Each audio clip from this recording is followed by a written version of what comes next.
Did you know that 20% of the world's population is learning English right now? That's about 1.5 billion people. It's a surprising fact, isn't it? The reason behind this massive interest is that English language learning opens up a world of opportunities. It can improve your job prospects, make travel easier, and deepen your understanding of different cultures. So, you're part of a huge global community. Now let's dive into some foundational principles of English conversation. English conversations aren't as intimidating as they may seem. To start, it's essential to understand the structure of a basic conversation. Now, let's break it down. Every conversation, regardless of language, has a beginning, a middle, and an end.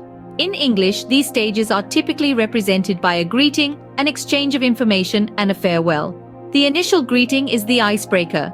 It's the hello, hi, or good morning. It's the warm handshake or the friendly nod. For example, if you're meeting someone at a party, you might say, "Hi there, I'm Ravi, nice to meet you." The next stage is the exchange of information. This is where the meat of the conversation lies. It could be a discussion about the weather, a chat about your favorite books, or even a negotiation over the price of apples at a market stall.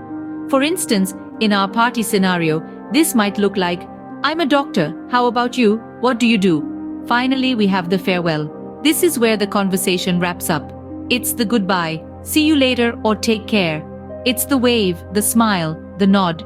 At the end of your party conversation, you might say, "It was really nice talking to you. Hope to see you around." By understanding these basic components, anyone can start a conversation in English. English conversation for beginners is a vast topic, and we've only just begun. On this exciting journey, we have much more to explore. The next chapter, or part 2, promises to introduce you to a whole new dimension of English conversation. We'll start to unravel more complex conversation structures, ensuring you're equipped to navigate through the intricacies of the English language. These structures will elevate your communication skills, helping you to express your thoughts and ideas more effectively. Next, we'll dive into the world of common phrases and expressions. These are the gems that add sparkle to your language, making your conversations more vibrant and engaging. We will also share some invaluable tips for improving your fluency. These strategies will help you to speak English more smoothly and confidently. Stay tuned for part 2, where we'll delve deeper into the art of English conversation.